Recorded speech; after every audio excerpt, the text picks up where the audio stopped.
twice just to make sure we didn't miss anything. The new people, the minute that something occurs, like, for example, the collapse of a stable coin or the collapse of BitConnect or these types of things, then they say, oh my God, this is the end of crypto. Everything is over. Oh, we're all going to die. The markets are over. The dream is gone. You know, what's happening right now is there's over $300 trillion of institutional money floating around the world looking for a home.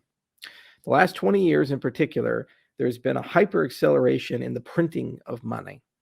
This is what Ron Paul was talking about, all the Austrians were talking about, and nobody really listened to them. America went from $4.5 trillion in a national debt and a surplus to over $30 trillion, and the prospect of a 3% interest rate, meaning it costs you $1 trillion a year just to service your debt. This is not healthy. The world economy is not healthy. And there's now the biggest division ever between the retail investor and the institutional investor. The institutional investor, they have basically a mandate to go and push somehow, some way with their trillions of dollars under management, 10, 15% returns. Now, 10, 15% returns on top of inflation of 20%. They're doing all kinds of monkey business and shenanigans. Why is it your homes are getting so expensive? Well, because the BlackRocks of the world and the massive private funds of the world are going and buying regular, everyday 3-bedroom, 2-bath homes through big aggregators. And you wake up and you see a $250,000 home become $500,000, $750,000. Can you afford it? No, because wages don't track with that. It's a good investment for them. It's a good hedge at the moment for inflation, but it's not permanent. Last 2 years, we saw the greatest wealth transfer in human history from the poor to the rich. And now the rich are admitting that maybe all the things that they did over the last 2 years were not necessary, but they don't give the money back, the property back. You see the Great Reset, Davos. This year I was going to go out of disgust. I'm just not going to do it anymore. You know, because what are they doing? They're saying you'll own nothing and be happy. All the farmland is going to be owned by the rich people and the big companies, multinational companies, international funds. All of the supply chains run by a small group of hyper-consolidated entities that are transnational. Don't give a fuck about the little person. The retail side, people are opting out. Problem is there's less money on the retail side now than on the institutional side. If you look at the selling rates of crypto, what's happened over the last 6 months is institutions have been dumping their crypto. Some, like Saylor and others, are holding on and doing everything in their power to go Team Orange. But most are looking at it as a high-risk, high-return asset. And in times of recession, reallocate your portfolio.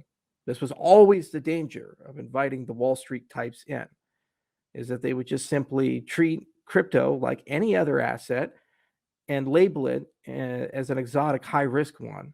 And when the markets go in not the direction they want, they dump it.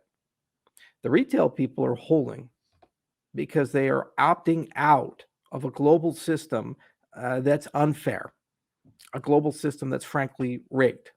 I've seen it myself. I've been in the meetings. I've talked to the people everywhere I go. They don't give a fuck about sustainability. They don't care at all in any way, shape, or form about whether you live well. Your standard of living is the same as the standard of living of your parents, your grandparents, your great-grandparents. In fact, quite the opposite. They're trying to prepare the masses to accept a standard of living significantly less than the one that they inherited, the one that they grew up with, the one that their parents grew up with. This is no way to run the world. This is no way to live well. It's because they broke the world money system. And the entire point of cryptocurrencies are to restore some trust, credibility, and stability into the world money system. That's the entire point of the labors of this industry, the research that we do, the reason why we keep picking up shovels and fighting the good fight. Now, there's tons of experiments. Maybe fractional reserve things are not a good idea. Go figure. We've learned this again and again and again from private monies in the 19th century and again and again and again from our banking system. And now the market is again learning the same lessons of before, only this time is pushed by the arrogance of youth as opposed to by a malicious cabal. Maybe it's a good idea to follow deflationary monetary policy, full or over reserve, if one's desire is to create stability. Now, on our part, as an ecosystem and as a community of developers, a community of people building things, we've focused on first principles, never filed a patent, never pursued intellectual property, never in any way, shape, or form restricted the youth of things or asserted that one or a few should have a control over the many. These are basic principles that we've kept with us since 2015 when the initial parts of the Cardano project were created. And every single day, what's so frustrating to me is we get stronger, yet the markets, because of institutional manipulation, amongst other factors, grow weaker. Today, right now, May 10th, 2022, there are more people using Cardano than ever before.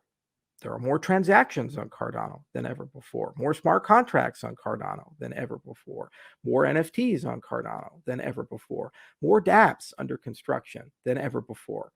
Next month, the Vossel hard fork is on schedule, which will bring the greatest performance improvement ever in the history of Cardano, alongside numerous new features for dApp development. This is just one of many events that are going to occur over the next 12 months. In addition to that, things that built entire ecosystems, like algorithmically generated stablecoins. We have JED coming. It's already on testnet. Much better design, I'd argue, than most. And it's a testimony to the hybridization of formal methods, peer review, and good engineering practices and principles. Again, basic principles. If you're building something for everyone and you're building something to last, build it well, even if it takes a little bit more money and a little bit more time. Again and again, I've always said that it's not going to be first to market. It's going to be best to market, and those who exhibit stability and resilience in the bad times that survive. That's why today we're stronger than we've ever been in the history of the project. More people than we've ever had in the history of the project. Yet that will not be reflected in the media, the prices, or the current atmosphere because it's one of fear, greed, and it's one that doesn't seem to care about basic principles. But here's the thing, the fair weather people in all those cycles, they get drowned out, and the people who stay behind are the people who are here for the long term. And our community, in my view, is the best.